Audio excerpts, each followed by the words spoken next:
Kingdom fungi के बारे में। किंगडम फंजाई के बारे में सबसे पहले तो एक इम्पॉर्टेंट बात कि मोस्ट नहीं, सारे के सारे ऑर्गेनिजम्स कैसे हैं, हेट्रोट्रॉफिक है।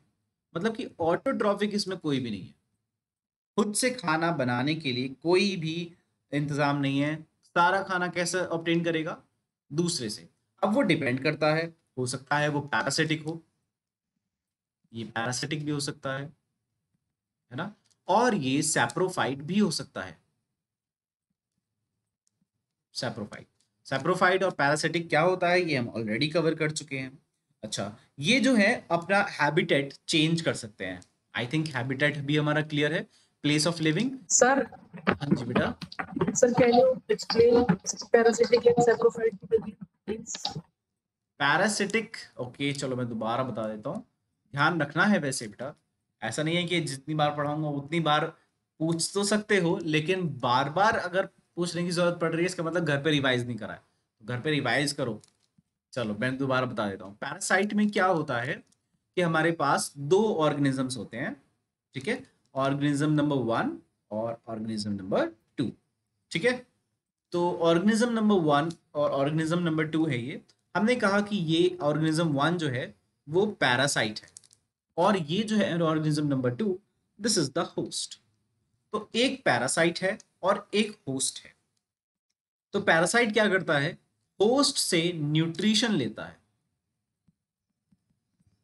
होस्ट से न्यूट्रिशन लेता है, बट इसको किल नहीं करेगा, क्योंकि अगर होस्ट को किल कर दिया तो फिर न्यूट्रिशन कहां से लेगा, राइट। तो न्यूट्रिशन चाहिए जब इसको, तो ये किल इसको नहीं करेगा। लेकिन एक इंपॉर्टेंट बात, होस्ट को हमेशा कुछ ना कुछ डैमेज जरूर होता है। तो दो बातें हैं, क्या, एक तो न्यूट्रिशन लेगा और किल नहीं करेगा, और दूसरा क्या है, पैरासाइट जो है वो होस्ट को डैमेज जरूर कॉज करता है, यानी कि होस्ट को। सर इसका एग्जांपल मॉस्किटो है क्या? मस्कीटो आपका, हाँ बिल्कुल पैरासाइट है, पैरासाइट है ना। तो ये हो गया, और बाकी ये जो जू होती है, हेड लाइस जिसको हम बोलते हैं, वो भी हमारा पैरासाइट हो गया। जो लीच होती है वो भी पैरासाइट है। इस तरीके से सैप्रोफाइट जो होता है वो फीड करता है डेड और डिकेइंग पे, सड़े गले हुए मांस पे। जो, या मांस जरूरी नहीं है कि कोई मांस ही हो, कोई एनिमल ही हो, प्लांट पे भी जो फीड, डेड और डिकेइंग पार्ट्स होते हैं एनिमल और प्लांट्स के, उस पे जो फीड करता है कोई भी ऑर्गेनिज्म, दैट्स कॉल्ड सैप्रोफाइट, ठीक है। तो अब बात करते हैं सैप्रोफाइट के बाद हैबिटेट के बारे में। तो इनका जो हैबिटेट हो सकता है वो बहुत ज़्यादा डाइवर्स हो सकता है, मतलब अलग अलग तरीके से ये रह सकते हैं। लेकिन मोस्ट ऑफन, ज़्यादातर केसेस में ये क्या प्रेफर करते हैं, कहीं पे भी जहाँ पे मॉइस्ट चीज़ें हों, नमी वाली चीज़ हो, ठीक है, नमी हो और प्लस हीट हो, वहाँ पर तो ये बहुत अच्छे से फ्लरिश कर सकते हैं। तो इसीलिए आपने देखा होगा ये जो दाद खाद खुजली, ये जो रिंग वर्म्स वगैरह जो होते हैं हमारे, वो फंगस की वजह से होते हैं। और ये जनरली कब होते हैं, जब उमस ज्यादा हो, ह्यूमिडिटी ज्यादा हो, या फिर जब हमारे बॉडी, जब रेनी सीजन ज्यादा हो, उस टाइम पर स्किन इन्फेक्शंस ज्यादा होते हैं। क्यों, क्योंकि एटमॉस्फेयर में ही मॉइस्चर ज्यादा है और हीट तो हमारी बॉडी प्रोड्यूस कर ही रही है। और अगर एटमॉस्फेयर में मॉइस्चर नहीं है, तो पसीना जो होता है हमारा, वो तो मॉइस्चर ही है, तो उसके थ्रू भी ग्रो कर सकते हैं। सो दैट्स वाई हमें हाइजीनिक कंडीशंस मेंटेन करनी चाहिए, इसलिए हम बोलते हैं, राइट। ओके, अब बात करते हैं कि किस किस तरीके के फंजाई हो सकते हैं, राइट। तो हम उसको देख लेते हैं एक बार, किस किस तरीके के फंजाई हो सकते हैं। तो इस तरीके की फंजाई हमारे पास हो सकते हैं, देखो ये अलग अलग तरीके हैं। ये ब्रेड मोल्ड हो सकता है, फॉर एग्जांपल ऑरेंज रॉट्स, ये हमने पढ़ा ऑरेंज रॉट्स, जैसे कि ऑरेंज में जो इस जो धब्बे पड़ जाते हैं वो जनरली फंगस का इन्फेक्शन है। मशरूम जो हम खाते हैं वो जनरली एक फंगस, सर जो टोडस्टूल है। हाँ जी बेटा। अब वॉइस वॉइस अपना माइक ऑफ करो बेटा, वॉइस बहुत खराब आ रही है, दोबारा ऑन करो। सर जो शुगर केन में रेड रॉट होता है वो यही होता है? हाँ बिल्कुल, शुगर केन में रेड रॉट भी हो सकता है। बहुत सारी डिजीज होती हैं ऐसे प्लांट्स में, है ना। तो सबके लिए, हालांकि जरूरी नहीं कि सारी फंगस से ही हो, कुछ कुछ बैक्टीरियल भी होती है, ठीक है। तो कुछ कुछ बैक्टीरियल भी होती है और कुछ कुछ फंगस भी फंगस से भी रिलेटेड होती है, वो हम अभी पढ़ेंगे कि फंगस से रिलेटेड कौन सी होती है। ठीक है, तो टोड स्टूल ये एक फंगस का नाम है जो कि टॉक्सिन्स प्रोड्यूस करता है। हालांकि देखने में हमें लगता है कि शायद मशरूम है, लेकिन अगर उसको खा लिया तो हम बीमार पड़ जाएंगे। ठीक है, तो क्योंकि वो टॉक्सिन्स प्रोड्यूस अपने अंदर टॉक्सिन्स भर के रखता है। ठीक है, और बाकी कुछ हमारे फंगस हैं जो कि पैरासिटिक भी होते हैं। ये तो पैथोजेनिक हो गए, जो डिजीज कॉजिंग हो गए वो होते हैं पैथोजेनिक, और जो पैरासिटिक होते हैं वो मतलब सिंपली पैरासाइट है। तो white spots on mustard leaves, ये जो होता है पैरासिटिक फंगस होता है, और ये अच्छी तरीके से जो मस्टर्ड का जो प्लांट होता है उस पे जो है फीड करेगा, और मस्टर्ड की जितनी भी वेन्स होंगी और जो लीफ की जो सेल्स होंगे उन पे जनरली अटैक करता है। ठीक है, चलो अब इसके बाद सर बेटा सर जैसे जो फंगस है वो सबसे फर्स्ट स्टेज में स्पोर्स के थ्रू फैलती है किसी भी ऑर्गेनिज्म पे? नहीं, स्पोर्ट्स के थ्रू ऐसे नहीं फैलेगा, वो नॉर्मली फैलता है फ्रैगमेंटेशन से। ठीक है बेटा, नॉर्मली जो वो फैलता है, जो वो स्प्रेड होता है वो फ्रैगमेंटेशन से मतलब फैलता है। फ्रैगमेंटेशन क्या होता है बता देता हूँ मैं थोड़ी देर में। उसके बाद अगेन अगर वो जनरली उसको अनफेवरेबल कंडीशंस नहीं है तो वो फ्रैगमेंटेशन करेगा। फिर वही बात आ जाती है कि अगर अनफेवरेबल कंडीशन मिलेंगी तो वो जाएगा स्पोर्ट्स की तरफ। ठीक है, तो इस तरीके से स्पोर्ट्स का फॉर्मेशन ही कब होता है? अनफेवरेबल कंडीशंस में। अभी हम पढ़ेंगे फंगस में भी कि स्पोर्ट्स कब बनते हैं। ठीक है, ओके सर। अब पढ़ते हैं कुछ के फंगस जो हो सकता है आपका यूनिसेलुलर भी हो सकता है, लाइक ईस्ट फंगस। अगर हम कहते हैं कि भाई यूनिसेलुलर है तो बेस्ट एग्जांपल हमारे पास आ जाएगा ईस्ट का। अगर हम कहें कि भाई मल्टी सेलुलर की बात करनी है तो मल्टी सेलुलर की बात कर सकते। मल्टी सेलुलर का मतलब क्या हो गया? जो मतलब डिफरेंट डिफरेंट डिफरेंट डिफरेंट उसके साथ रह सकता है, सेल्स बना करके रहता है। ठीक है, तो Penicillium is the best example. अभी पेनिसिलियम के बारे में भी हम पढ़ेंगे, डोंट वरी। पेनिसिलियम क्या होता है? ये पेनिसिलियम नाम का एक फंगस है। ठीक है, अच्छा, और ये फंगस हमें मिलते कहाँ हैं? तो फंगस के बारे में भी यही बोला जाता है कि these are also cosmopolitan. Cosmopolitan मतलब फाउंड एवरीवेयर, मतलब हर जगह मिलेंगे आपको। एयर में भी मिलेंगे, वाटर में भी मिलेंगे, सॉइल में भी मिलेंगे, आपको हर जगह मिलेंगे। ठीक है, those are the cosmopolitan. Plant और एनिमल्स के अंदर और प्लांट और एनिमल की बॉडी के ऊपर भी मिल सकते हैं, दैट्स वाई। तो अब इनको ग्रोथ के लिए जैसे कि मैंने बताया कैसी कंडीशंस चाहिए, मॉइस्ट और हीट चाहिए। बस मॉइस्चर और हीट दे दो और ये अच्छे से ग्रो कर पाते हैं। ठीक है, इसी वजह से हम क्या करते हैं, ज्यादातर फूड को अपने रेफ्रिजरेटर में रखते हैं ताकि उसमें कोई भी फंगल इन्फेक्शन नहीं हो जाए।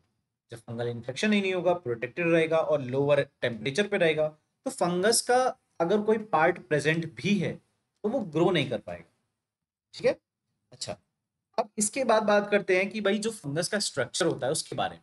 देखो, फंगस अगर मल्टी सेलुलर होता है तो उसके ऐसे थ्रेड लाइक स्ट्रक्चर्स होते हैं। ठीक है, उसके ऐसे थ्रेड लाइक स्ट्रक्चर माइक्रोस्कोप में जब देखेंगे हम तो उसको ऐसे थ्रेड लाइक स्ट्रक्चर हमें दिखाई देगा, ऐसा नेटवर्क। तो ये नेटवर्क क्या है? देखो, इस पूरे नेटवर्क की अगर हम बात करें, है ना, पूरे नेटवर्क की, तो पूरे नेटवर्क को हम बोलते हैं माइसीलियम। क्या बोलते हैं? माइसीलियम।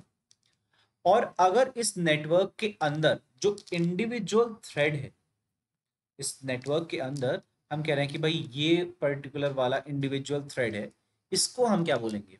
हाँ, तो इसको हम बोलते हैं हाइफे। क्या बोलते हैं? हाइफे। तो यानी कि इंडिविजुअल जो ये जो हमारा थ्रेड लाइक स्ट्रक्चर है दैट्स कॉल्ड हाइफे, और जो पूरा का पूरा नेटवर्क है उसको हम बोलते हैं माइसीलियम। ठीक है, ओके। अब ये हाइफे के बारे में अब थोड़ा सा देख लेते हैं, क्योंकि hyphae is an important structure. तो हाइफे के बारे में पढ़ लेते हैं। हाइफा होता क्या है? देखो, हाइफा जो होता है वो कंटिन्यूअस हो सकता है। कंटिन्यूअस मतलब इस तरीके से बहुत लंबा हो सकता है। और अगर बहुत लंबा हुआ तो इसका मतलब क्या ये एक ही सेल है या इसके अंदर मल्टीपल सेल्स हैं या क्या कैसा स्ट्रक्चर है, तो इसके बारे में पता होना चाहिए। ठीक है, अब हम दो टर्म्स के बारे में पढ़ेंगे, तो उन टर्म्स को इंट्रोड्यूस करने से पहले मैं आपको स्ट्रक्चर दिखा देता हूँ। ऐसा हो सकता है कि इसके अंदर सेल्स बहुत सारे हो, मतलब कि यहाँ पर ये एक सेल हो गया, यहाँ पर ये दूसरा सेल हो गया, यहाँ पर ये तीसरा सेल हो गया, यहाँ पर ये चौथा सेल हो गया, ये पांचवा सेल हो गया और छठा सातवां, इस तरीके से सेल्स हो गए। ये एक हाइफा बन गया, बहुत अच्छी बात है भाई। तो क्या एक हाइफा वन सिंगल सेल का भी हो सकता है? मुश्किल है, ऐसा होना मुश्किल है। ठीक है, तो जनरली क्या होता है कि या तो उसके अंदर ऐसे इंडिविजुअल सेल्स हमें दिखाई दे जाएंगे या फिर कभी कभी ऐसा भी होता है कि हमें न्यूक्लियस तो दिखाई देगा ये बहुत सारे, और इन सब न्यूक्लियसेस ये एक साथ है। अब आप देख रहे हो मैंने यहाँ पे सेपरेट नहीं बनाया, चेन सर सेल्स नहीं बनाए। हाँ जी बेटा। सर स्क्रीन पे कुछ दिख नहीं रहा सर। ओके, मैं अभी सही करता हूँ। अब आप देख रहे हो आपके सामने दो स्ट्रक्चर्स हैं, है ना, स्ट्रक्चर नंबर 1 और स्ट्रक्चर नंबर 2। अब स्ट्रक्चर नंबर 1 में आप देख रहे हो इसमें तो चेम्बर्स बना दिए मैंने, सेल्स बना दिए, प्रॉपर सेल्स हैं। लेकिन जो सेकंड वाला जो हाइफा है उसमें बीच में पार्टीशंस नहीं है, तो इसका मतलब क्या ये सेल्स नहीं है? दरअसल क्या है कि इनका साइटोप्लाज्म एक दूसरे से कनेक्टेड है और बीच में कंपार्टमेंट्स नहीं है, इसी वजह से साइटोप्लाज्म कनेक्टेड है। तो क्या इनका साइटोप्लाज्म कनेक्टेड नहीं है?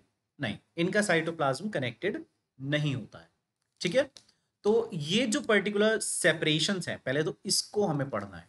टर्म सबसे पहली आई है ये जो सेपरेशंस है, ये पर्टिकुलर कंपार्टमेंट्स जो हमने बनाए हैं ना, इसको हम क्या बोलते हैं? इसको हम बोलते हैं बेटा सेप्टम।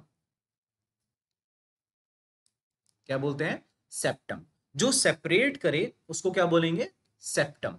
तो ये जितनी भी हमारी इंटरनल जो हमारी ये स्ट्रक्चर्स आ रहे हैं, ये सारे के सारे सेप्टम है। तो यानी कि इसमें सेप्टम एब्सेंट है, राइट? सेप्टम यहां पर एब्सेंट है। अब जब सेप्टम एब्सेंट है और इसमें प्रेजेंट है, तो हमने कहा कि ये जो हाइफा है, ये वाला हाइफा जिसमें प्रेजेंट है, ये सेप्टेट हाइफा। सेप्टम अगर प्रेजेंट है तो उसी को बोल दिया, सेप्टम से रिलेटेड एक वर्ड दे दिया कि ये कैसा है? सेप्टेट हाइफा है। ठीक है, और ये वाला क्योंकि इसमें हाई सेप्टम एब्सेंट है, हमने इसको बोल दिया कि ये क्या है? Aseptate Haifa. ठीक है, तो यानी कि हमारे पास दो टाइप के हाइफा हो सकते हैं फंगस में, सेप्टेट हाइफा या एसेप्टेट हाइफा। तो एसेप्टेट वाले में यानी कि पूरा का पूरा एक ही सेल की तरह से बिहेव कर रहा है, और ये हमारे पास मल्टीपल न्यूक्लियस हो गए, nucleus number 1, nucleus number 2, number 3, number 4, number 5, इस तरीके से ऐसे करके बहुत सारे न्यूक्लियस हो सकते हैं। बिल्कुल हो सकते हैं, इसीलिए हम क्या कहते हैं? ये क्या है? मल्टी सेल्यूलर है। क्या बोलते हैं इसको? Multi cellular. या फिर इसके लिए हमने एक और टर्म दी, बहुत इंपॉर्टेंट टर्म है, सिनोसिटिक। सिनोसिटिक। तो हमने दो टर्म्स पढ़ी, एक तो सेप्टम और उससे रिलेटेड हमने सेप्टेट हाइफा बोला या एसेप्टेट हाइफा बोला। फिर हमने कहा कि ये मल्टी सेलुलर बन गया और इसको हमने क्या बोल दिया? सिनोसिटिक। नंबर 1 वाला जो सेप्टेट हाइफा है उसमें मल्टी सेलुलर कंडीशन नहीं है, राइट?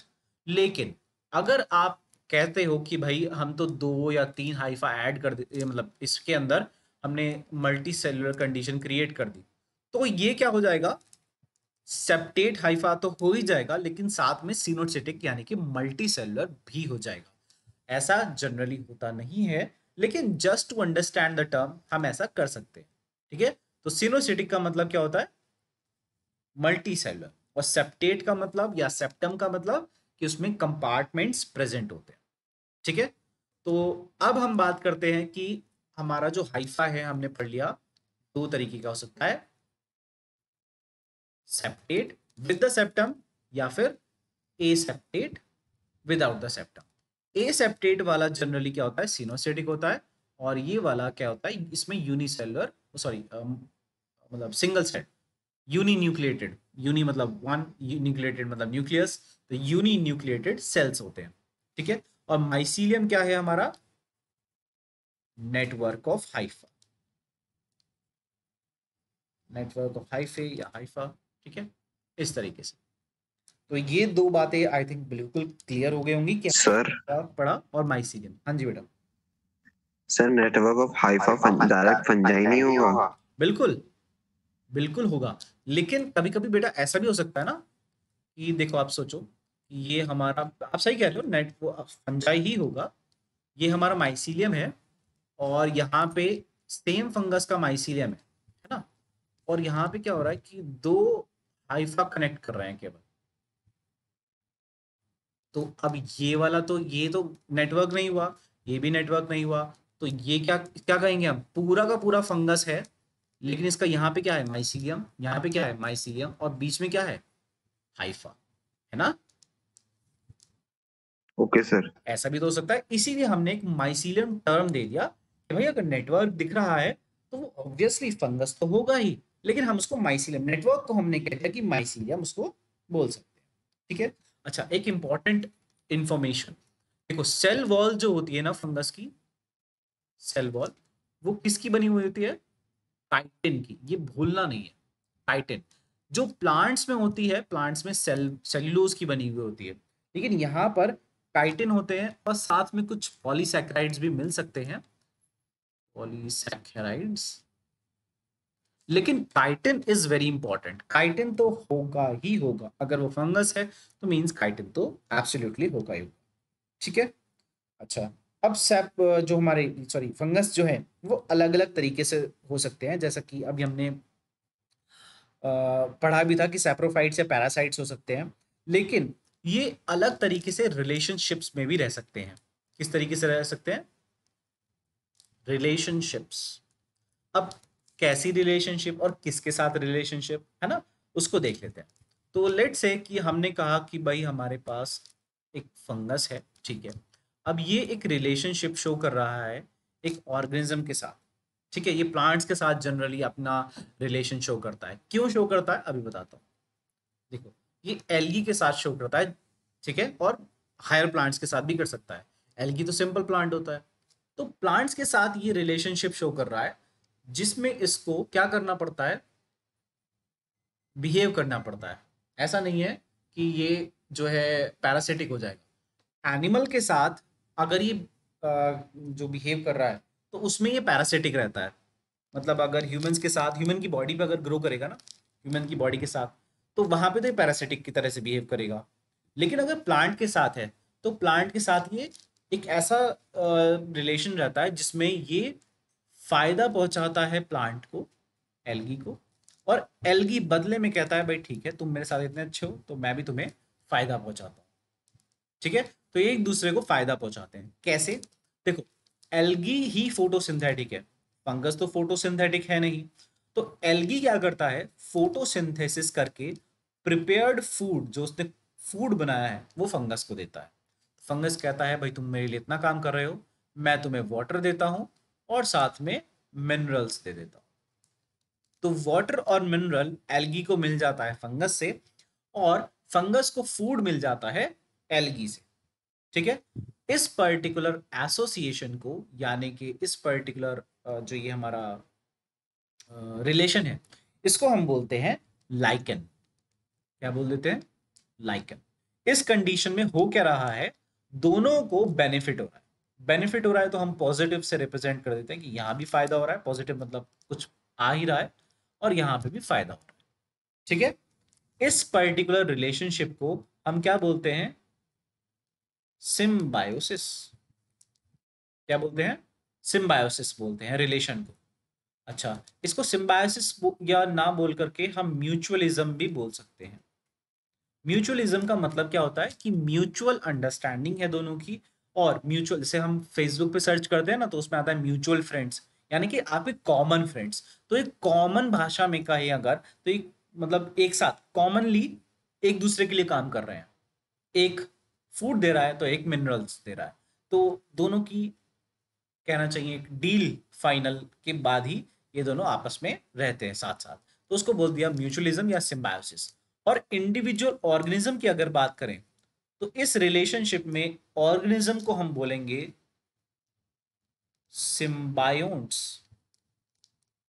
ठीक है, जो सिम्बायोसिस करता है उस पर्टिकुलर ऑर्गेनिज्म को क्या बोलेंगे, सिम्बायोंट, और रिलेशनशिप को क्या बोलेंगे, सिम्बायोसिस। ठीक है। अच्छा, अब अगर मैंने कहा कि भाई मैं एल्गी नहीं चाह रहा, मैं तो चाह रहा हूं कि मैं तो हायर ऑर्गेनिजम्स या हायर प्लांट्स के साथ रिलेशन बनाए। ठीक ठीक है भाई, हायर प्लांट्स के साथ बना लो। हायर प्लांट्स यानी कि जिम्नोस्पर्म, एंजियोस्पर्म, है ना। तो जिम्नोस्पर्म और एंजियोस्पर्म के साथ भी बिल्कुल सेम रिलेशन हुआ, लेकिन बस एल्गी हट के हायर प्लांट्स हो गया। ठीक है, तो हमने अब टर्म लाइकन यूज नहीं करी, हमने इसके लिए एक सेपरेट टर्म यूज करा, बिल्कुल बाकी सब कुछ सेम है। हमने यहाँ पे एक टर्म यूज कर लिया, माइकोराइजा। एक नया टर्म आ गया, माइकोराइजा। बस क्या चेंज करा है, एल्गी हटा दिया, माइकोराइजा लगा, सॉरी एल्गी हटा दिया, हायर प्लांट्स लगा दिए, तो टर्म चेंज हो गया माइकोराइजा। ठीक है। अच्छा, यहाँ पे थोड़ा सा एक और चेंज आया है। क्या, एल्गी तो पहले दे रहा था प्रिपेयर्ड फूड, अभी हायर प्लांट्स भी प्रिपेयर्ड फूड देंगे, लेकिन ये जनरली क्या करता है पता है, ये रूट्स में रहते हैं। फंगस जो है वो रूट्स में रहता है हायर प्लांट्स की। बस यहाँ पे ये एडिशनल पॉइंट है, रूट्स में क्यों रहता है, सरफेस पे क्यों नहीं रहता। देखो, अगर सरफेस पे या प्लांट के ऊपर रहेगा तो जनरली वो नुकसान कर सकता है। फंगस अगर रूट्स में है तो वो क्या, फोटो जब रूट्स में है तो प्रिपेयर्ड फूड तो कहीं से मिलेगा नहीं, सॉइल में कहाँ से मिलेगा, राइट। तो सॉइल में क्या करता है, ये अपने आप को फैला लेता है, अपना माइसीलियम को फैला लेगा हर जगह। ठीक है, अब इसके माइसीलियम तो हैं पतले पतले, तो सॉइल से वाटर को एब्जॉर्ब कर लेते हैं, और किसको हैंड ओवर कर दिया, हायर प्लांट्स को। तो यानी कि प्लांट को वो वाटर भी मिल गया जो उसकी रूट एब्जॉर्ब नहीं कर पा रही थी, वो फंगस ने उसको एब्जॉर्ब करके दे दिया, और बदले में उसे क्या मिल गया, फूड मिल गया। तो this is also kind of symbiosis. और अगेन, हायर प्लांट्स या फंगस क्या हुए, सिम्बायोन्ट्स हुए। ठीक है, तो दो रिलेशनशिप्स के हमने बारे में पढ़ा, लाइकेन जो कि एल्गी के साथ होता है, और माइकोराइजा जो कि हायर प्लांट्स के साथ होता है। ठीक है, तो फंगस की ये दो रिलेशनशिप्स होती है। यहां तक कोई डाउट? No sir. ओके, अब बात करते हैं इसके रिप्रोडक्शन के बारे में, कि रिप्रोडक्शन किस तरीके से करता है और क्या क्या होता है। देखो, रिप्रोडक्शन के एसेक्सुअल, सेक्सुअल और ये सब चीजें तो होती हैं, और जब हम पढ़ेंगे स्पोर्ट्स वगैरह का वो तो अलग पढ़ेंगे। ठीक है, अब यहाँ पर रिप्रोडक्शन समझना है अगर, तो पहले हमें दो चीजें बहुत क्लियर पता होनी चाहिए, और वो चीज क्या है, देखो ये जब रिप्रोडक्शन करता है ना, तो इसमें तीन मेथड्स आ जाते हैं। ठीक है, इसमें आ सकता है एक वेजिटेटिव, वेजिटेटिव तरीके से, या फिर आपका एसेक्सुअल तरीका, वो अलग हो सकता है, और एक सेक्सुअल तरीका अलग हो सकता है। अब आपने 10th क्लास में पढ़ा है कि एसेक्सुअल का पार्ट होता है वेजिटेटिव प्रोपोगेशन, लेकिन ये वेजिटेटिव प्रोपोगेशन नहीं है, ये वेजिटेटिव रिप्रोडक्शन है। दोनों में डिफरेंस क्या है, वेजिटेटिव प्रोपोगेशन होता है हायर प्लांट्स में। ठीक है, ये किस में होता है, वेजिटेटिव रिप्रोडक्शन सब में होता है, लेकिन वेजिटेटिव प्रोपोगेशन जो है वो हमारा अलग होता है। ठीक है, तो ये थोड़ा सा डिफरेंस है। अच्छा, तो वेजिटेटिव वाला जो पार्ट है उसके अंदर क्या क्या इंक्लूड हो जाता है, देखो उसके अंदर हमारा बाइनरी फिशन जो होता है ना, वो यहाँ आएगा, बाइनरी फिशन। लेकिन सर हमने तो एसेक्सुअल में पढ़ा है 10th क्लास में। हाँ बिल्कुल, आपने 10th क्लास में उसको पढ़ा है, लेकिन यहाँ पे थोड़ा सा कॉन्सेप्ट हमें चेंज करना पड़ेगा। 10th क्लास में हम जनरल जनरल तरीके से पढ़ते हैं, लेकिन अब हम डिटेल में पढ़ रहे हैं, तो वो दरअसल अब हम बिल्कुल सही कैटेगरी में पुट करते हैं। ऐसा नहीं है कि आपने गलत पढ़ा है, ठीक है, वो उस लेवल के लिए सही है, और यहाँ पर अब इस लेवल के लिए यही सही है। ठीक है, तो बाइनरी फिशन हो गया, एक फ्रेगमेंटेशन हो गया। फ्रेगमेंटेशन क्या होता है आपको पता है, राइट, कि फ्रेगमेंट टूट के गिर जाना। अच्छा, या फिर इसमें हो सकता है बडिंग, जैसे कि ईस्ट में होता है, ईस्ट में हमने पढ़ा है ना बडिंग, तो वो वाला। ठीक है, अच्छा, एसेक्सुअल रिप्रोडक्शन जो होता है वो जनरली बाय द स्पोर्स होता है। कैसा होता है, जनरली बाय द स्पोर्स। अच्छा, और जो सेक्सुअल रिप्रोडक्शन होता है उसमें भी दरअसल स्पोर्स ही बनते हैं। अब देखो यहाँ पे मैं कह रहा हूँ कि सेक्सुअल रिप्रोडक्शन में भी स्पोर बनते हैं और एसेक्सुअल में भी बनते हैं, तो डिफरेंस क्या हुआ? हाँ, डिफरेंस ये है कि यहाँ पे जो स्पोर्स बनते हैं वो अलग तरीके से बनते हैं, अलग तरीके से बनते हैं, और इसीलिए वो अलग टाइप के होते हैं, और इसीलिए उनके अलग अलग नाम हैं। एस्को स्पोर्स आ जाएगा, कार तो बाद में आएगा, एस्को स्पोर्स, और यहाँ पे आ जाएगा बेसिडियो, बेसिडियो स्पोर्स। ठीक है, तो ये अलग अलग तरीके से बनते हैं, इसलिए हमने स्पोर्ट्स के नाम चेंज कर दिए। देखो, ऊ स्पोर्ट्स, एस्को स्पोर्ट्स, बेसिडियो स्पोर्ट्स, है ना? तो बनते तो स्पोर्ट्स ही है, लेकिन वो सेक्सुअल तरीके से बनते हैं। कैसे बनेंगे वो हम देखेंगे। ठीक है, तो बाइनरी फिशन, मेरे ख्याल से बाइनरी फिशन आपको पता है, बिल्कुल आप बहुत अच्छे से 10th क्लास से पढ़ते आ रहे हैं, वही है सेम।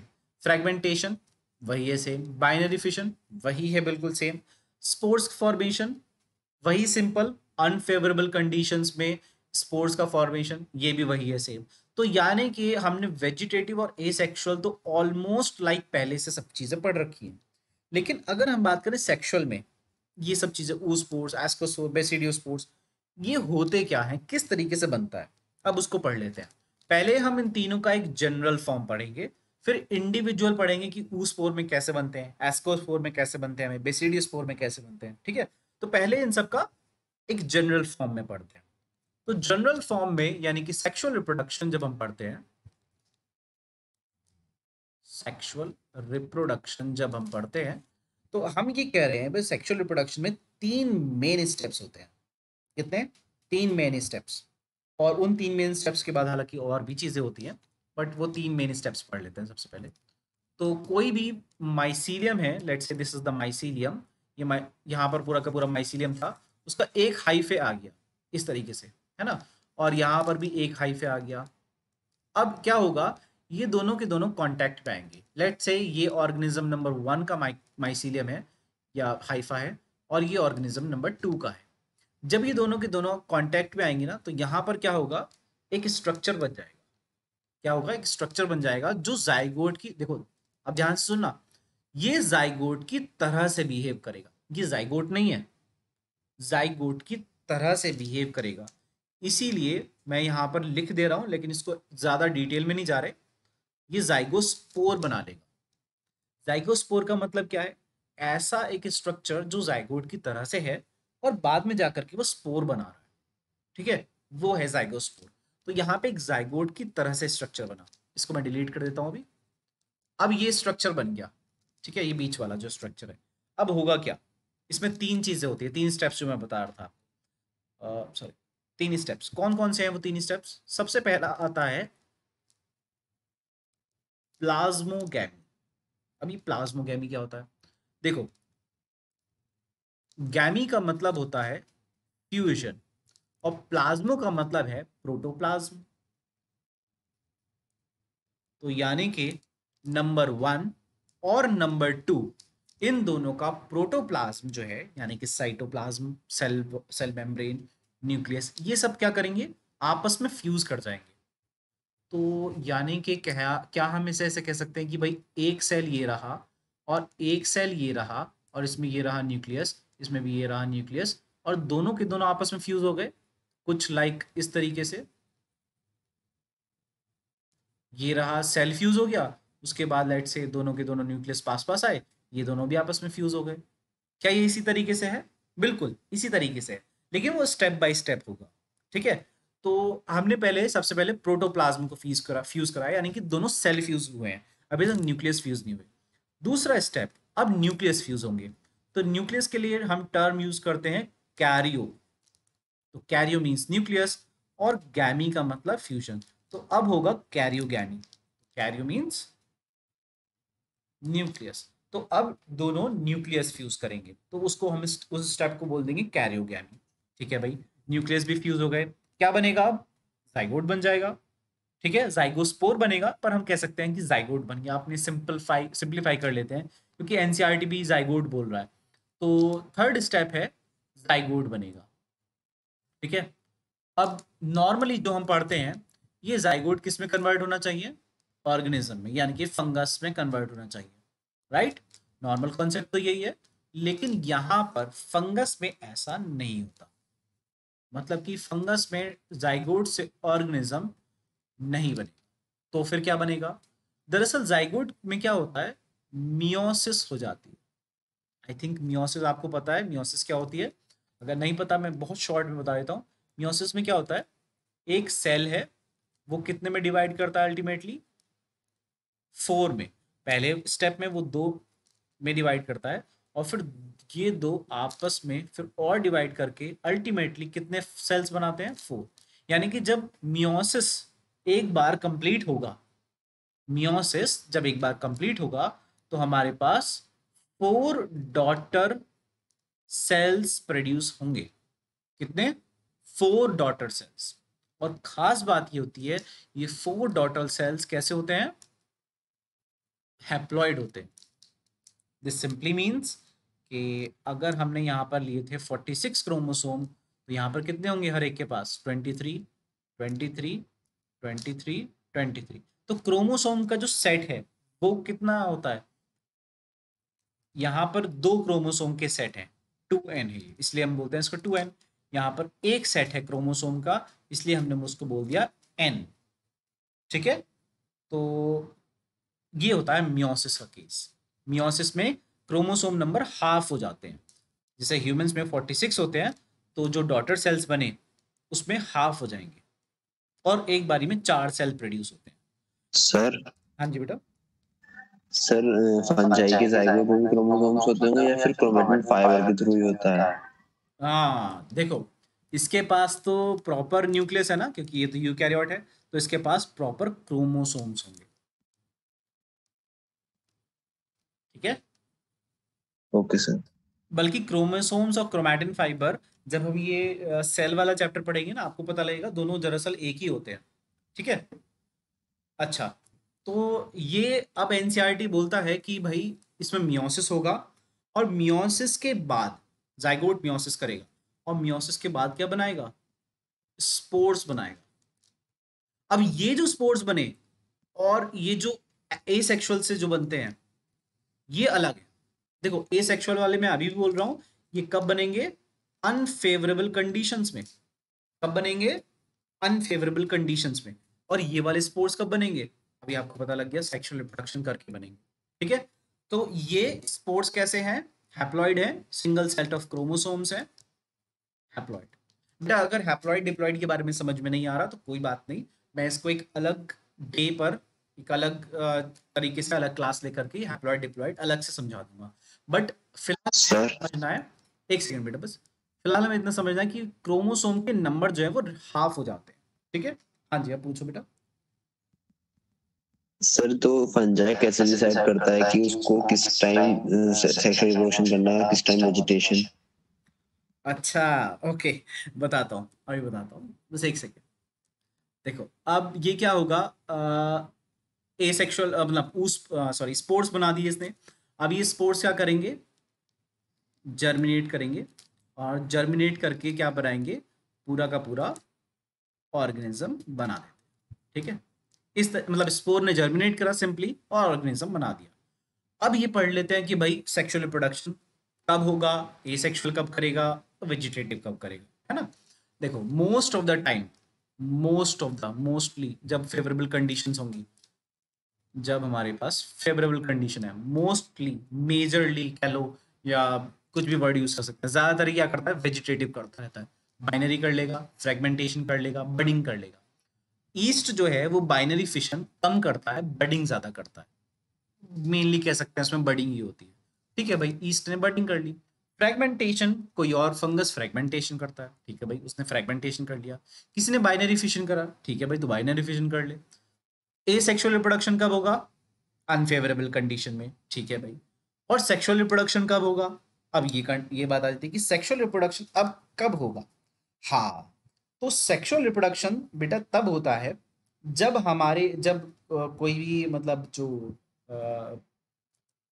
क्या बोलते हैं उसको, जो हमारी जो कंडीशंस हैं, है ना, जो कंडीशंस हैं वो कैसे हो गई?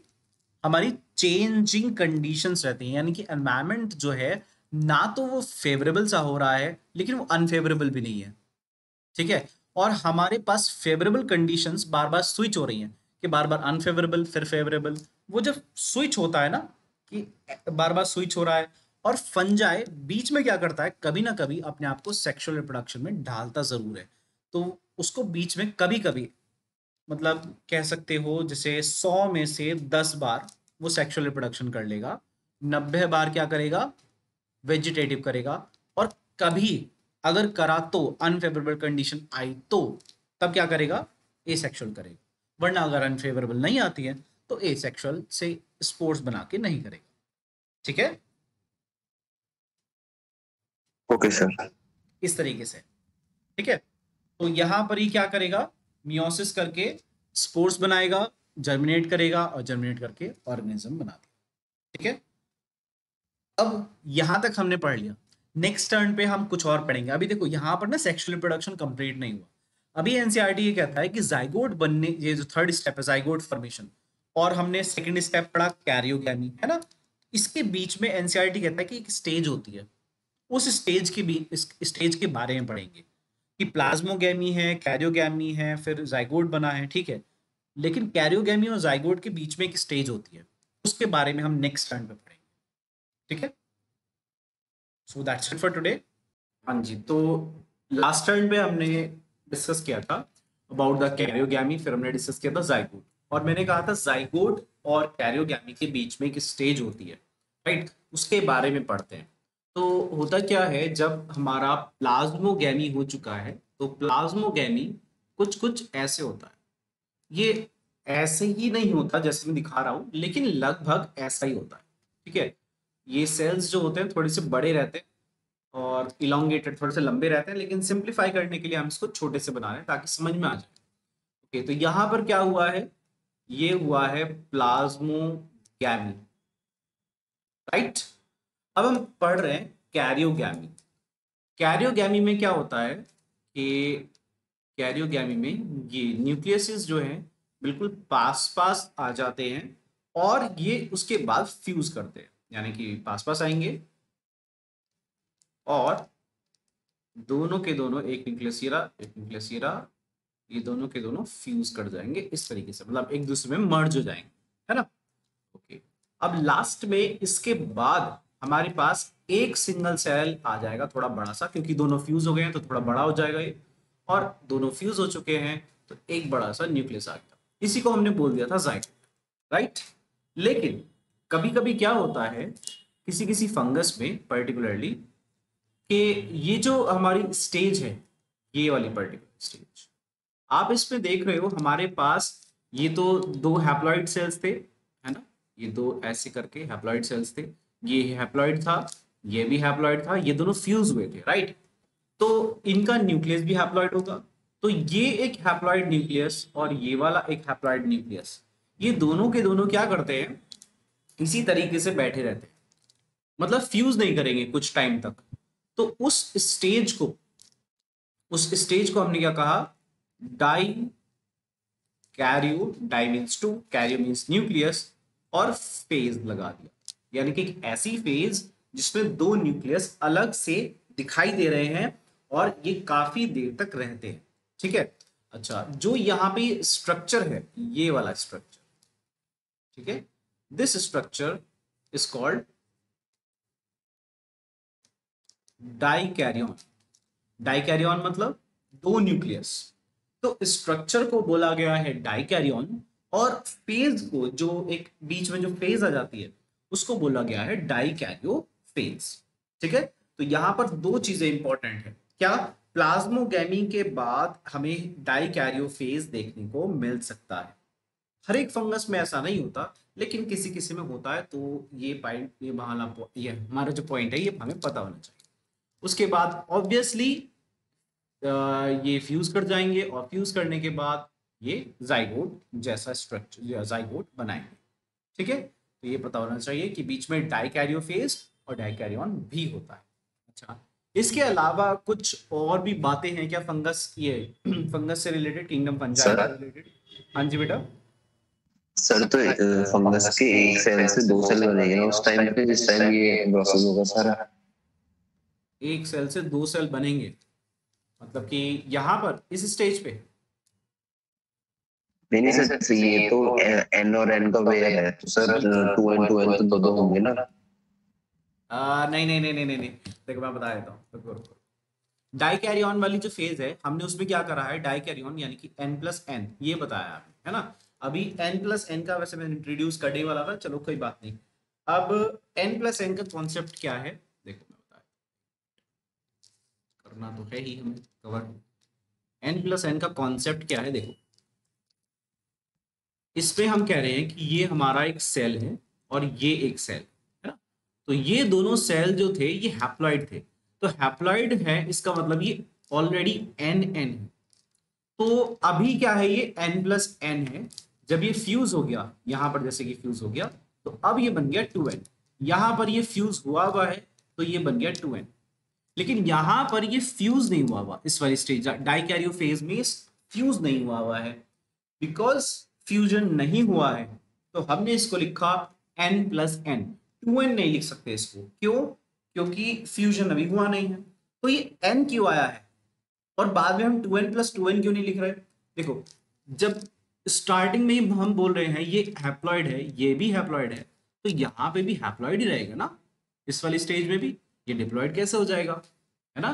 तो यहाँ पर भी n ही रहेगा, इसीलिए हमने लिखा है n+n ना कि 2n+2n।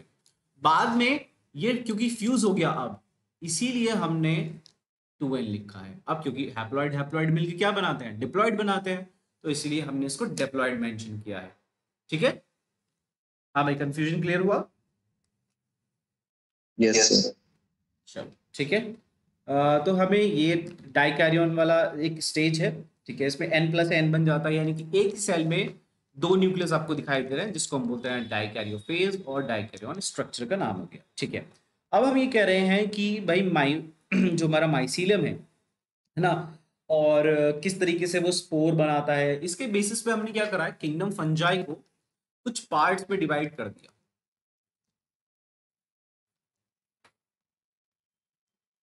किंगडम फंजाई को हमने कुछ पार्ट्स में डिवाइड कर, कौन से हैं वो पार्ट्स, वो देख लेते हैं।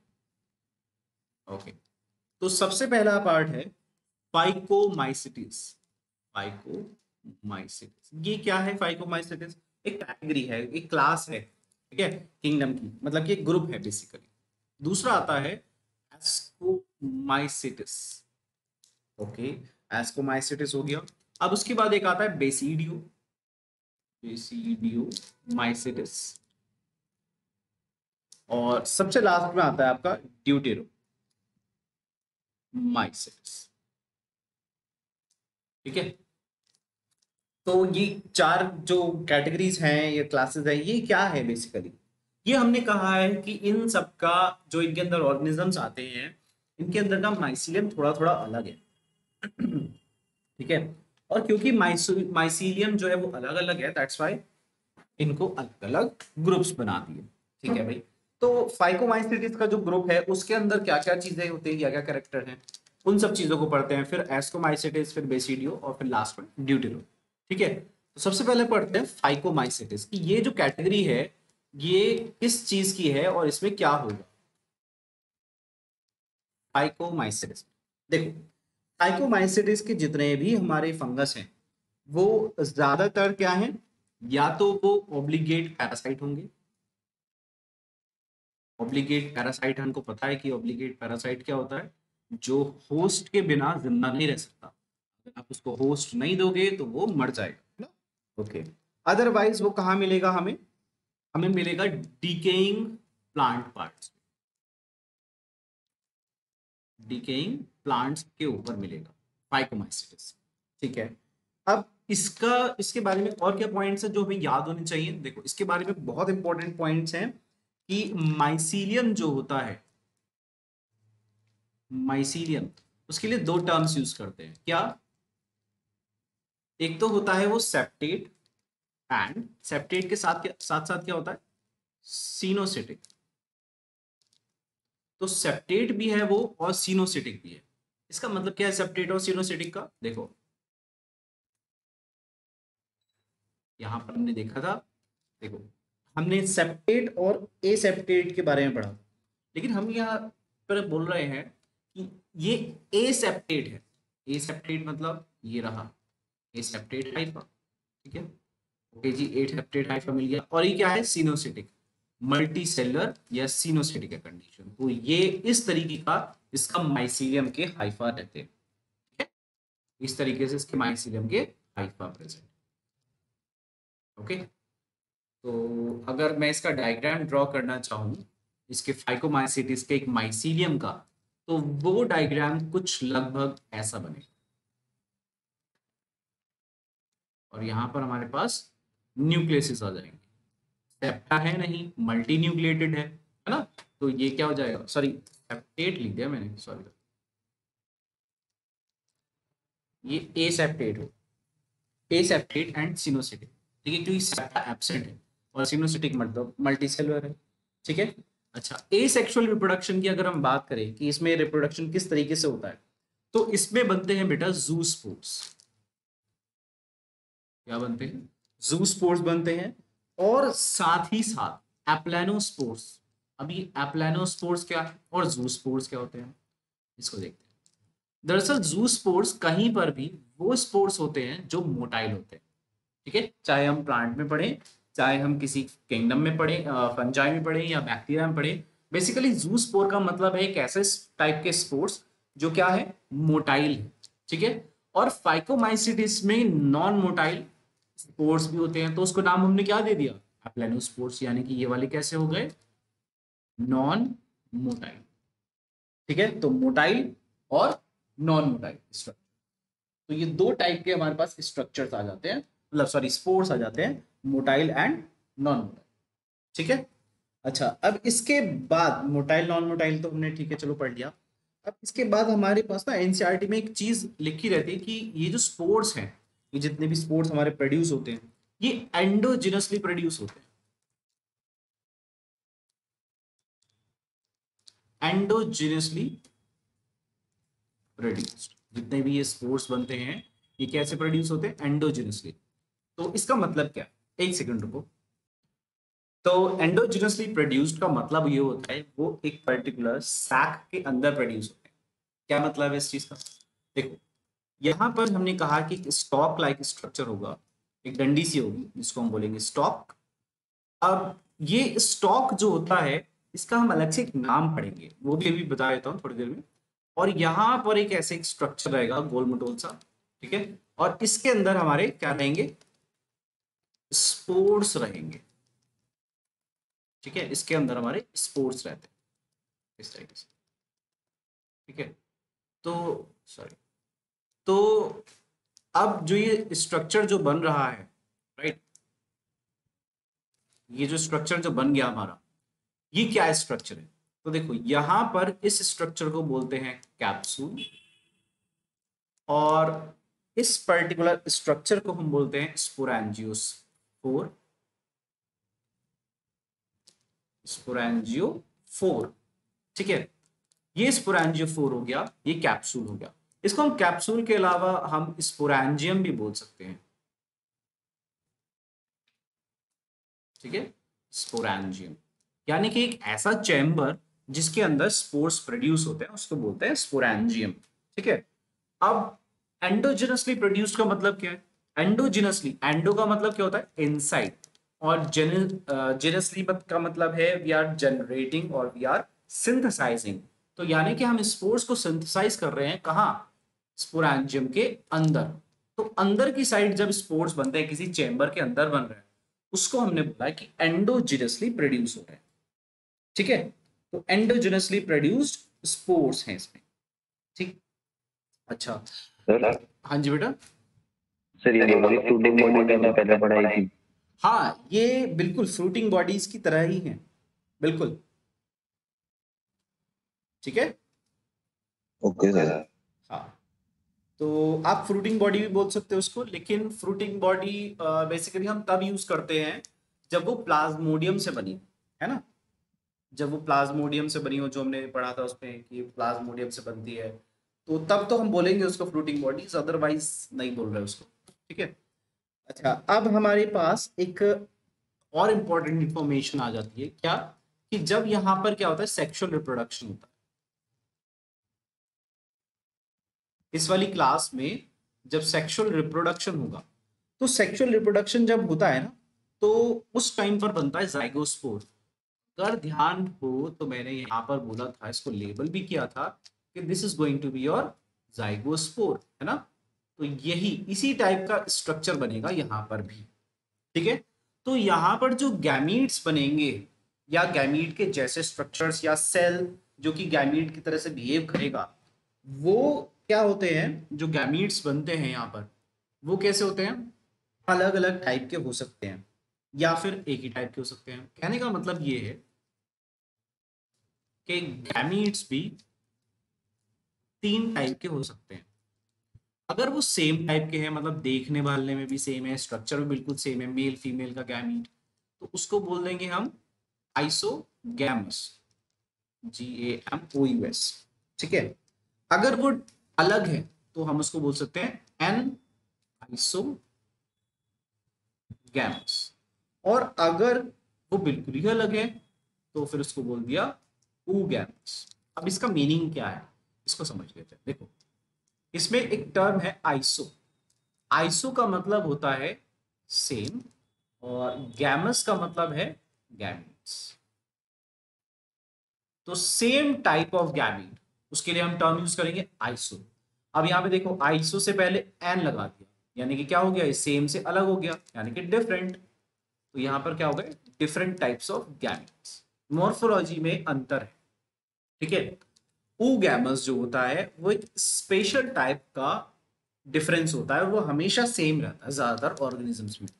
ज्यादातर क्या, वो सेम ही रहता है। क्या होता है इसके अंदर, एक मेल रहता है और एक फीमेल रहता है, बट जो फीमेल होता है वो लार्ज होता है। फीमेल गैमीट जो होता है वो लार्ज इन साइज, तो यहाँ पर ये होगा लार्ज इन साइज, और साथ ही फीमेल गैमीट जो होता है बेटा वो नॉन मोटाइल होता है, मतलब कि मूव नहीं कर सकता। और जो मेल का गैमीट होता है वो स्मॉल होता है और साथ ही साथ मोटाइल होता है, यानी कि छोटा है और मोटाइल है, तो मूव करके जाना पड़ता है मेल गैमीट को फीमेल गैमीट के पास, ठीक है। oogamous का ये मतलब है। बिल्कुल ऐसे ही हम ह्यूमंस में भी होता है, जो ओवम होता है ना, वो कैसा रहता है, नॉन मोटाइल, और मेल गैमीट यानी कि स्पर्म जो होता है उसको मूव करके जाना पड़ता है। तो ह्यूमंस में भी oogamous टाइप का है, ठीक है। तो इस तरीके से है। तो गैमीट्स हमारे 3 टाइप के हो सकते हैं, isogamous, anisogamous and oogamous type, ठीक है। अब कुछ इसके एग्जाम्पल्स हैं, उन एग्जाम्पल्स को देख लेते हैं। एग्जाम्पल्स में आ जाते हैं हमारा, एक तो म्यूकर आ जाता है, ठीक है, एक राइजोपस। राइजोपस बहुत इंपॉर्टेंट है, ठीक है, राइजोपस। क्यों, ये दरअसल राइजोपस होता है हमारा द ब्रेड मोल्ड, जो हमारी ब्रेड जो सड़ा देता है ना, वो राइजोपस है बैक्टीरिया, ठीक है।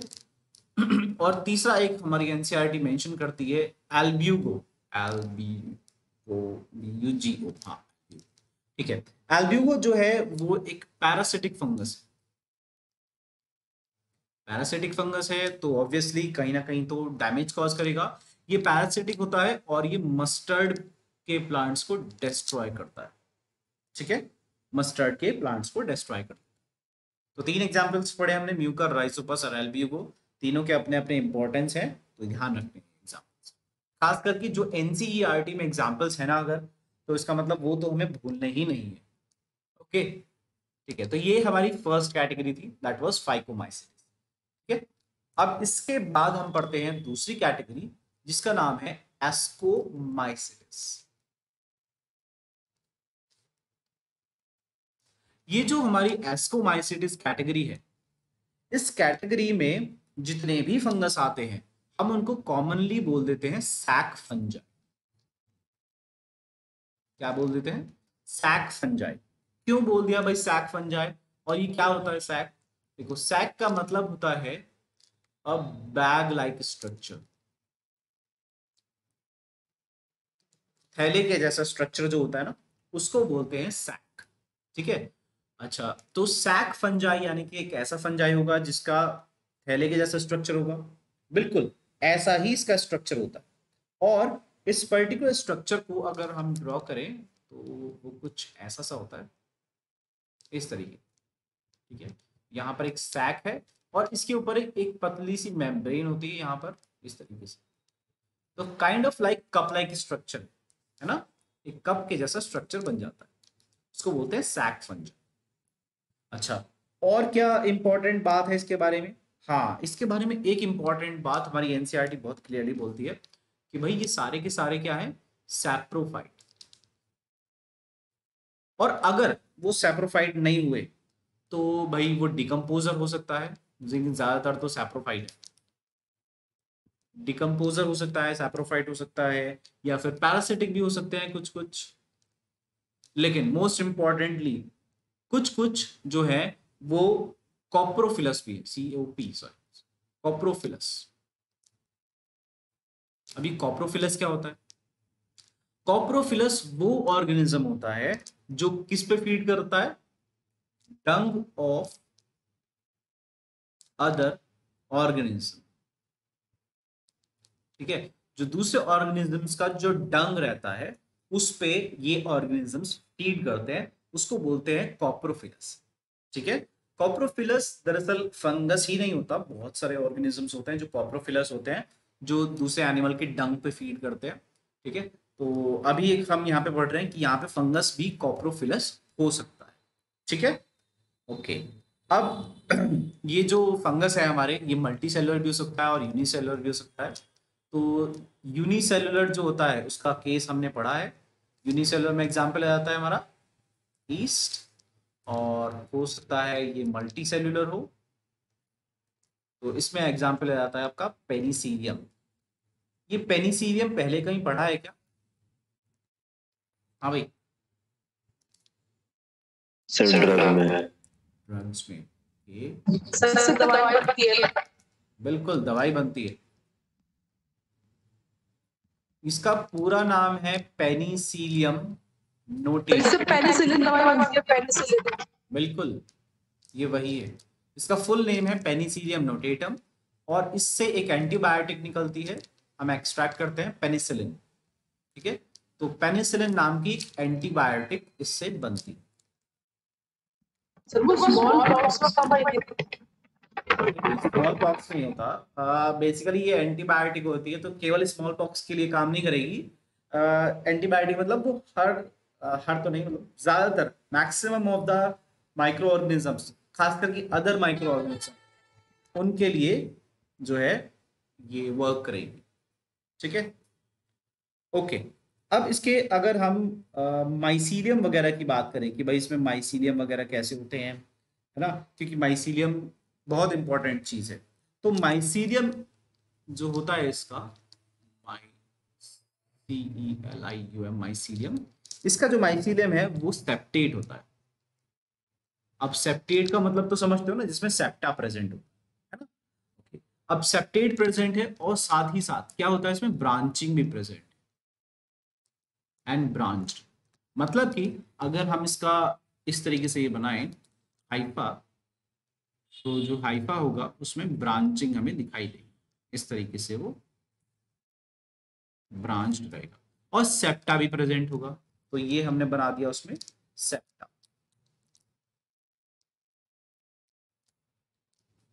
ठीक है, तो ये सेप्टा हो गया, और इसमें चाहो तो न्यूक्लियस भी ऐड कर सकते हो, तो ये सेप्टेट भी हो गया और ब्रांच्ड भी हो गया। इसमें ब्रांचिंग्स आपको दिखाई दे रही है ना, जैसे कि फॉर एग्जांपल ये एक ब्रांच हो गई और ये एक ब्रांच हो गई। ठीक है, तो सेप्टेट होता है और ब्रांच्ड होता है। अब इसमें एक इंपॉर्टेंट बात होती है, और पेनिसिलियम इसका एग्जाम्पल है जो मैं बताने वाला। क्या एग्जाम्पल, क्या चीज इंपॉर्टेंट है? यहां पर जो भी स्पोर्स प्रोड्यूस होते हैं, ठीक है, जो भी स्पोर्स प्रोड्यूस होते हैं तो वो एक्सोजिनसली प्रोड्यूस होते हैं। Spores are produced exogenously. अब एक्सोजिनसली का मतलब क्या होता है? एक्सोजिनसली हमने पहले पढ़ा था एंडोजिनसली, अब ये है एक्सोजिनसली। एंडोजिनस में हमने पढ़ा था एक चेंबर के अंदर था, है ना, चेंबर के अंदर प्रोड्यूस हो रहे थे। तो एक्सोजिनस में आपके ऐसा क्या हो जाएगा, देखो अगेन एक स्पोरेंजियोफोर रहेगा इस तरीके से। ओके, इस स्पोरेंजियोफोर पे हमारे पास क्या रहेंगे, डिफरेंट डिफरेंट सेल्स रहेंगे। इस तरीके से। Okay, in different different cells पे और थोड़े मैच्योर सेल्स रहेंगे, ठीक है भाई, ये और बड़े बड़े सेल्स आ गए। अब इन सेल्स पर क्या होगा, यहाँ पर हमारे स्पोर्स के ऐसे ग्रुप्स रहेंगे, और जो सबसे लास्ट में जो स्पोर प्रेजेंट है वो सबसे ज्यादा मैच्योर होगा और रेडी टू डिलीवर कह सकते हो, रेडी टू जर्मिनेट कह सकते हो, इस टाइप का स्ट्रक्चर रहेगा। यानी कि ये वाला जो स्पोर है, this one, it is the most mature, ठीक है। तो ये हमारा क्या है, स्पोरेंजियोफोर। और ये पूरा का पूरा स्ट्रक्चर क्या है, ये पूरा का पूरा स्ट्रक्चर कोनिडिया रिप्रेजेंट करता है, ठीक है, ये कोनिडिया। तो ये दरअसल क्या है, ये हम इसको क्योंकि शॉर्ट में हमें जब बात करनी होती है तो हम कहते हैं कि कोनिडिया जो है पूरा का पूरा, उसके अंदर क्या होता है, कोनिडिया स्पोर्स बनते हैं। तो कोनिडिया यहाँ पर हम किसको बोल रहे हैं, स्पोर्स को बोल रहे हैं, ठीक है। और इस स्पोरेंजियम, ये जो स्पोरेंजियोफोर है, इसको हम कोनिडियोफोर भी बोल देते हैं क्योंकि इसके ऊपर कोनिडिया है। तो कोनिडियोफोर, PHORE का मतलब होता है बियरिंग स्ट्रक्चर, बियरिंग स्ट्रक्चर जो किसी चीज को बियर करे, किसी चीज को होल्ड ऑन करे किसी चीज पर। अगर वो स्पोरेंजियम को बियर कर रहा है तो स्पोरेंजियोफोर हो गया, क्योंकि यहां पर कोनिडिया है इसलिए कोनिडियोफोर हो गया, ठीक है। तो यहां पर जो स्पोरेंजियोफोर था, क्योंकि स्पोरेंजियम तो है नहीं तो हमने ये टर्म यूज नहीं करी, हमने इसको कोनिडियोफोर बोला, ठीक है। तो इसको हम कट कर देंगे। आज समझ में आई। तो एक कोनिडियोफोर है, उसके ऊपर स्पोर्स बनते हैं जिनका नाम है कोनिडिया। अगेन ये स्पोर्स जो एंडोजिनसली स्पोर्स प्रोड्यूस हुए थे ना, उनके जैसे ही ग्रो करेंगे, बस क्योंकि अब यहाँ पे एक चेंबर में बंद नहीं है, यानी कि एक्सोजिनसली प्रोड्यूस्ड है, चेंबर के अंदर नहीं है, इसलिए इसका नाम अलग रख दिया, ठीक है। बाकी ये फंक्शन बिल्कुल वैसे ही करेगा। अगेन कोनिडिया जहां पर जाकर के गिरेगा, जर्मिनेट करेगा, और जर्मिनेट करके क्या बनाएगा, माइसीलियम, ठीक है। और ऐसा कौन करता है, सारे ही ऐसा करते हैं इस क्लास में, लाइक पेनिसिलियम हो गया, एस्परजिलस हो गया, न्यूरोस्पोरा हो गया, है ना, तो वो ऐसा करते हैं, ठीक है। अच्छा, ये तो है एसेक्सुअल मोड ऑफ रिप्रोडक्शन। अगर हम कहें सेक्सुअल स्पोर्स कैसे बनते हैं भाई, सेक्सुअल रिप्रोडक्शन करके जो जाइगोट बना, और जाइगोट बनने के बाद जो स्पोर्स बनते हैं, जो अभी हमने पढ़ा था कि जाइगोट बनने के बाद स्पोर्स बनते हैं, तो जाइगोट बनने के बाद जो स्पोर्स बनेंगे ना, तो सेक्सुअल स्पोर्स बोल दिया उसको हमने, क्या बोल दिया, सेक्सुअल स्पोर्स। तो ये सेक्सुअल स्पोर्स जो बनते हैं सेक्सुअल रिप्रोडक्शन के बाद, उसको यहाँ पे अलग से टर्म दिया गया है, एस्को, ASCO, हाँ सही है, एस्कोस्पोर्स। क्या टर्म दिया गया, एस्कोस्पोर्स। तो सेक्सुअल रिप्रोडक्शन के थ्रू जो बना वो एस्कोस्पोर है, एसेक्सुअल के रिप्रोडक्शन के थ्रू जो बना वो कोनिडिया है, ठीक है। तो एस्कोस्पोर्स। अब ये जो एस्कोस्पोर्स हैं, यहां पे ध्यान रखना है, ये जो एस्कोस्पोर्स हैं ये बनेंगे एंडोजिनसली। कैसे बनेंगे, एंडोजिनसली बनेंगे। मतलब कि एंडोजिनसली का मतलब इस तरीके से एक स्टॉक होगा, इस तरीके से एक कप लाइक स्ट्रक्चर होगा, और इसके अंदर बनेंगे, ठीक है। तो यहां पर हमारे रहेंगे बहुत सारे एस्कोस्पोर्स, ठीक है। और ये जो हमारा स्ट्रक्चर है पूरा का पूरा, है ना, इसको हम बोलते हैं एस्कोकार्प। क्या बोलते हैं, एस्कोकार्प। तो एस्कोकार्प के अंदर क्या है, एस्कोस्पोर्स है। जब ये एस्कोकार्प फटेगा या रप्चर होगा तो हमारे एस्कोस्पोर्स डिस्पर्स हो जाएंगे, और जहां पे भी उसको फेवरेबल कंडीशंस मिलेंगी ये ग्रो कर जाएंगे, ठीक है। कभी कभी ऐसा होता है, ये बहुत सारे एस्कोस्पोर्स एक साथ, एस्कोकार्प सॉरी, बहुत सारे एक साथ आ जाते हैं, ठीक है। तो ऐसी भी कंडीशन हो सकती है, तो उस टाइम पे हम इसको एस्कोकार्प्स बोल देते हैं। तो ये कंडीशन एक हमारी एनसीईआरटी में दे रखी है, ओके। इसके एग्जाम्पल्स अगर हम देखें, एग्जाम्पल्स इसके बहुत सारे इंपॉर्टेंट हैं। एस्परजिलस, एस्परजिलस इंपॉर्टेंट एग्जाम्पल है, क्यों, हालांकि एस्परजिलस का मेन जो फायदा है हमें, वो हमारे 11th क्लास में नहीं दे रखा। एस्परजिलस का एक फंक्शन हमें 12th क्लास में दे रखा है, ठीक है, जब हम माइक्रो ऑर्गेनिजम्स वाला चैप्टर पढ़ते हैं उसमें। तो वहां पर हमें रिलेट करके आना चाहिए कि कौन सी क्लास में है, ये हमारा एस्कोमाइसिटिस में आता है। ठीक है, तो ये हमें याद होना चाहिए अगर हम नीट के लिए तैयारी कर रहे हैं तो, क्योंकि नीट में ऐसे 11-12 के कॉन्सेप्ट्स को मिक्स बहुत किया जाता है। फिर एक आता है क्लेविसेप्स, ये भी एक इसी पर्टिकुलर एग्जाम्पल, इसी पर्टिकुलर क्लास का एग्जाम्पल है। और एक सबसे लास्ट में बहुत इंपॉर्टेंट आता है न्यूरोस्पोरा। ये इंपॉर्टेंट क्यों है? देखो, ये इंपॉर्टेंट इसलिए है कि जब भी कभी हमें जेनेटिक एक्सपेरिमेंट करना होता है, जेनेटिक्स से रिलेटेड, या कोई भी बायोकेमिकल एक्सपेरिमेंट हो रहा है ना, तो साइंटिस्ट्स क्या करते हैं, न्यूरोस्पोरा को कल्टीवेट करते हैं और इसके ऊपर एक्सपेरिमेंट करते हैं। ठीक है, तो इस पे क्या होते हैं, हमारे एक्सपेरिमेंट्स होते हैं। तो इसी पे क्यों, बाकियों पे क्यों नहीं? क्योंकि इसको ग्रो करना बहुत आसान है। बाकियों को ग्रो करने में थोड़ा टाइम लगेगा, थोड़ा समय, बहुत सारी चीजें होती हैं, है ना। न्यूरोस्पोरा को कल्टीवेट करना बहुत आसान है। ऐसे ही अगर हम बैक्टीरिया की बात करें तो बैक्टीरिया में अगर हम कहें भाई कौन सा बैक्टीरिया, इकोलाई नाम का बैक्टीरिया होता है जो बहुत आसानी से ग्रो कर जाता है। तो ज्यादा से ज्यादा एक्सपेरिमेंट हमने बैक्टीरिया पे, इकोलाई पे करे। सिमिलरली अगर फंगस की बात करो तो फंगस में न्यूरोस्पोरा पे ज्यादातर एक्सपेरिमेंट्स हुए। ठीक है, अब इसके बाद हम बात करते हैं बेसिडियोमाइसिटिस। बेसिडियोमाइसिटिस, ये जो बेसिडियोमाइसिटिस जो क्लास है हमारी ना, इसमें क्या है कि बेसिडियोमाइसिटिस में दरअसल मशरूम्स आते हैं, और साथ साथ एक और इंपॉर्टेंट बात, यहाँ पर ना जो ऑर्गेनिजम्स हैं या जो फंगस है वो डिजीज कॉज करते हैं। तो यहाँ पर हमारे पास एडिबल मशरूम भी आता है, edible fungi, sorry edible fungi आता है जिसका नाम है मशरूम, जिसको हम कॉमनली बोल देते हैं मशरूम्स। ठीक है, अब हम इनको क्या क्या बोल सकते हैं, हम इनको मशरूम बोलते हैं, और हम इनको ब्रैकेट फंजाई भी बोल देते हैं। इसमें ब्रैकेट फंजाई, और इसमें कुछ ऐसे ऑर्गेनिजम्स आते हैं जो हमें पफ बॉल्स की तरह दिखते हैं। पफ बॉल्स मतलब ऐसा लगता है कि वो वाइट कलर की बॉल्स चिपकी हुई हैं किसी लकड़ी से, तो हमें, क्योंकि वो फुली बॉल्स लगती है तो हमने उसका नाम दिया है पफ बॉल्स। ठीक है, तो ये कहाँ मिलती है हमें?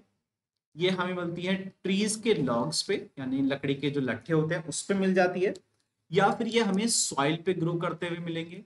ठीक है, सॉइल पे मशरूम्स ग्रो करते हैं जैसे कि फॉर एग्जांपल, और या फिर ये हमें ट्री स्टम्प, जो लकड़ी के छोटे छोटे सड़े हुए गले हुए आधे लट्ठे से जो होते हैं उन पे भी ग्रो करवा मिल सकता है, उसको हम बोलते हैं ब्रैकेट फंजाई, जो वहां पर मिलता है। ठीक है, और ये जो है ये पैरासिटिक भी हो सकते हैं, क्योंकि अभी हम पढ़ेंगे पैरासिटिक भी हो सकता है, एंड साथ साथ ये पैथोजेनिक भी हो सकता है। पैरासिटिक का मतलब होता है जो पैरासाइट रहे, पैथोजेनिक का मतलब जो डिजीज कॉज करता है। ठीक है, तो अच्छा, अब इसके माइसीलियम की अगर हम बात करें, माइसीलियम कैसा है भाई इसका? तो हाँ, माइसीलियम, क्योंकि हमें हर बार ध्यान रखना है कि किसका कैसा है, तो इसका जो माइसीलियम है वो अगेन सेप्टेट होता है, यानी कि सेप्टा प्रेजेंट होगा, और साथ ही साथ ब्रांच्ड होता है, यानी कि बिल्कुल वैसा ही जैसा हमने बनाया था, कुछ लगभग ऐसा, लाइक दिस, है ना। तो इस तरीके का इसका माइसीलियम होता है।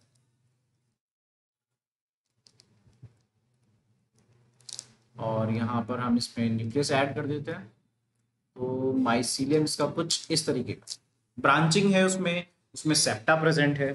ठीक है, इस तरीके से। अच्छा, इसमें एक इंपॉर्टेंट बात क्या, कि एसेक्सुअल रिप्रोडक्शन जो होता है, एसेक्सुअल रिप्रोडक्शन, वो इसमें एब्सेंट है। हालांकि किसी और में एब्सेंट नहीं है, बट इसमें एब्सेंट है, ये एक इंपॉर्टेंट बात।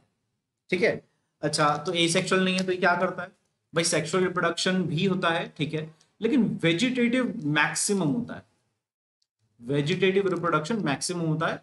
और वेजिटेटिव में भी बेटा फ्रेगमेंटेशन मोस्ट कॉमन है। क्या है? फ्रेगमेंटेशन, यानी कि टुकड़े टूट करके नए ऑर्गेनिज्म में ग्रो हो जाते हैं, तो वो ज्यादा इंपॉर्टेंट है। ठीक है, अच्छा, यहां पर सेक्सुअल रिप्रोडक्शन होता है लेकिन थोड़ा अलग तरीके से। यहां पर क्या है, सेक्सुअल रिप्रोडक्शन में प्लाज्मोगैमी होती है। ठीक है, और प्लाज्मोगैमी में यहां पे बनता है जो डाइकैरियन वाला जो फेज था वो यहाँ पे बनता है, ठीक है। और वो बनने के बाद क्या बनते हैं हमारे, हम इस वापस से अगर देखें ये स्पोर्स बनेंगे, राइट। ये फ्यूज करेगा, उसके बाद ये बनता है हमारा जाइगोट, राइट। ये जाइगोट क्या बनाएगा आगे जाकर के, स्पोर्स बनाता है। लेकिन वो स्पोर्स जो बनेंगे वो भी किसी बॉडी के अंदर बनेंगे ना, जैसा कि हमने पढ़ा था एस्कोकार्प के अंदर बन रहे थे, यहाँ पर पढ़ा था एस्कोकार्प, सेक्सुअल रिप्रोडक्शन में एस्कोकार्प के अंदर बन रहे थे। बिल्कुल ऐसे ही यहाँ पर क्या होता है, बेसिडियम बनता है। क्या बनता है, बेसिडियम। तो ये एक माइसीलियम हो गया, उसके ऊपर ऐसे स्ट्रक्चर ग्रो करेगा ये, और इसके ऊपर यहाँ पर हमारे पास क्या रहेंगे, स्पोर्स रहेंगे इस तरीके से, ठीक है, ऐसे रहेंगे स्पोर्स। तो इसको हमने एक स्ट्रक्चर को हमने बोल दिया बेसिडियम। अगर ऐसे बहुत सारे स्ट्रक्चर है हमने उसको बोल दिया बेसिडिया, जैसे कि बैक्टीरियम और बैक्टीरिया में होता है ना, बिल्कुल ऐसे ही, ठीक है। अच्छा, इसमें मियोसिस होगी और क्या बनेगा, ये स्पोर्स बनेंगे, यानी कि बेसिडियो स्पोर्स बनेंगे। आप देख रहे हो नाम हमने बेसिडियम, बेसिडियो स्पोर्स, क्लास के नाम पे चल रहा है बेसिडियो, ठीक है। तो बेसिडियम, बेसिडियो स्पोर्स क्लास के नाम पे चल रहा है। तो ये जो पूरी की पूरी बॉडी हुई इसका नाम क्या होगा, बेसिडियो कार्प, ठीक है। क्या नाम हो गया पूरी की पूरी बॉडी का, बेसिडियो कार्प, ठीक है। अच्छा, इसमें कैसे प्रोड्यूस होते हैं, क्या चेंबर के अंदर प्रोड्यूस हो रहे हैं, नहीं। तो इसका मतलब स्पोर्स कैसे प्रोड्यूस हो रहे हैं, एक्सोजिनसली। कैसे प्रोड्यूस हो रहे हैं, एक्सोजिनसली। कोई भी चेंबर नहीं है, चेंबर के बाहर प्रोड्यूस हो रहे हैं, तो ऑब्वियसली दे आर प्रोड्यूस्ड एक्सोजिनसली, ठीक है। अच्छा, कुछ एग्जांपल्स देख लेते हैं इसके। एग्जांपल्स आता है जैसे कि मशरूम, तो मशरूम को हम साइंटिफिक लैंग्वेज में बोलते हैं अगैरिकस, ठीक है, अगैरिकस। तो अगैरिकस क्या होता है, मशरूम। अच्छा, और कौन से होते हैं, फिर अब आ जाते हैं आपके पैथोजेनिक जो होते हैं, जिसमें आ गया फॉर एग्जांपल यूस्टिलागो, यूस्टिलागो और पक्सीनिया आ गया। ये जो ऑर्गेनिजम्स हैं यूस्टिलागो और पक्सीनिया, ये डिजीज कॉज करते हैं। फॉर एग्जांपल यूस्टिलागो जो होता है वो स्मट कॉज करता है, डिजीज है एक स्मट।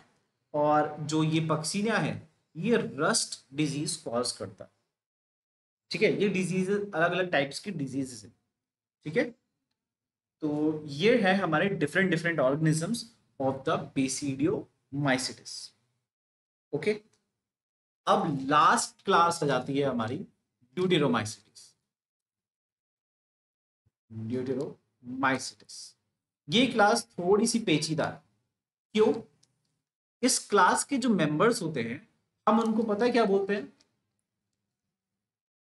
इम्परफेक्ट,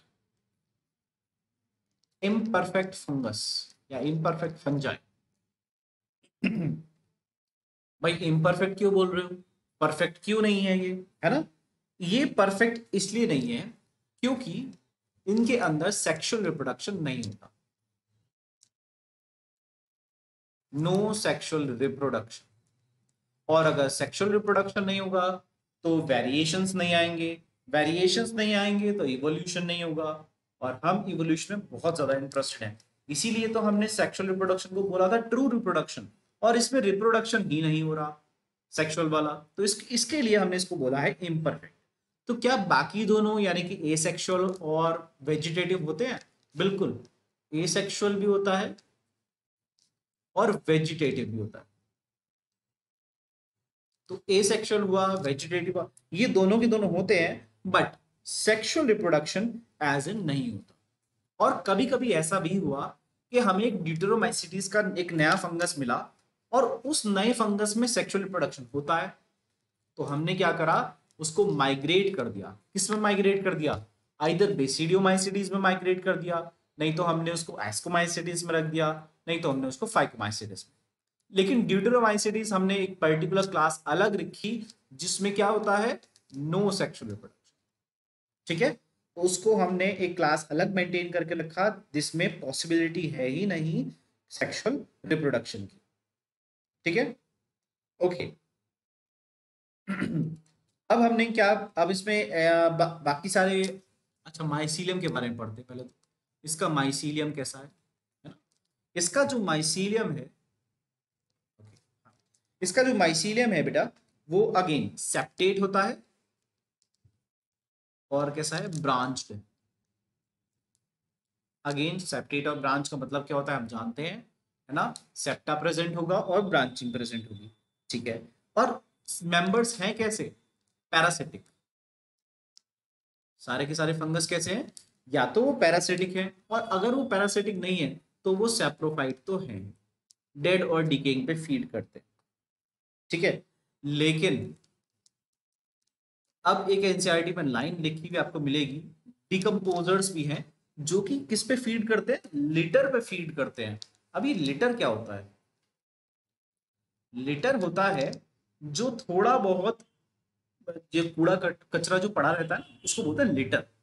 तो यानी कि प्लांट और एनिमल्स की डेड बॉडीज जो होती है वो थोड़ी बहुत जो डिकम्पोज हो चुकी है और जो आधी बची हुई है उसको बोलते हैं लिटर। तो ये उस लिटर पे फीड करते हैं, ठीक है। जो थोड़ी थोड़ी जैसे एक पत्ती गिर गई या एक ब्रांच गिर गई, पूरा का पूरा पेड़ नहीं गिरा, है ना, एक दो पत्ती गिर गई या एक फ्रूट गिर गया, उस पे जो फीड करते हैं उसकी बात कर रहे हैं, ठीक है। तो ये लिटर पे भी फीड करते हैं, और ऐसा करके ये बेसिकली मिनरल को क्या कर रहे हैं, रिसाइकिल कर रहे हैं, मिनरल्स को रिसाइकिल कर रहे हैं। मिनरल की रिसाइकलिंग क्या होती है ये आपको 10th क्लास में आपने बहुत अच्छे से पढ़ी, है ना। ओके, अब बात करते हैं एग्जाम्पल्स के बारे में, कौन कौन से एग्जाम्पल्स आते हैं। देखो सबसे पहले मैं आपको बताता हूँ ट्राइकोडर्मा। ये ट्राइकोडर्मा जो होता है ये पैथोजेनिक होता है, ये इनफैक्ट ह्यूमंस में भी डिजीज कॉज कर देता है। फंगस की जो डिजीज होती है ना, जो हमारे स्किन इन्फेक्शन वगैरह होते हैं, वो ट्राइकोडर्मा इससे ही होता है, ठीक है। तो ट्राइकोडर्मा, फिर इसके बाद आता है ऑल्टरनेरिया, ALT ऑल्टरनेरिया। इसके बाद एक आता है कोलिटोट्राइकम, कोलिटोट्राइकम। तो इस तरीके के कुछ ऑर्गेनिजम्स प्रेजेंट किसके अंदर, ड्यूटेरोमाइसीटीज के अंदर। ये इसके अंदर बहुत ज्यादा डिटेल की हमें जरूरत नहीं है क्योंकि इसमें बस कुछ ही डिटेल्स अवेलेबल है। बस ये ध्यान रखना है कि इसमें इम्परफेक्ट फंजाई है because there is no sexual reproduction. Moreover इसमें जो माइसीलियम है, माइसीलियम का ध्यान रखना है हर एक में कि कौन सा किसमें है, ठीक है। तो वो चीज ध्यान रखनी है। और अगर हमें किसी में सेक्सुअल रिप्रोडक्शन देखने को मिला, हमने इसको क्या कर दिया, माइग्रेट कर दिया किसमें, एस्कोमाइसिटीज में, बेसिडियो या फिर फाइकोमाइसिटीज में माइग्रेट कर दिया, ठीक है। तो ये चीज हमें ध्यान रखनी चाहिए।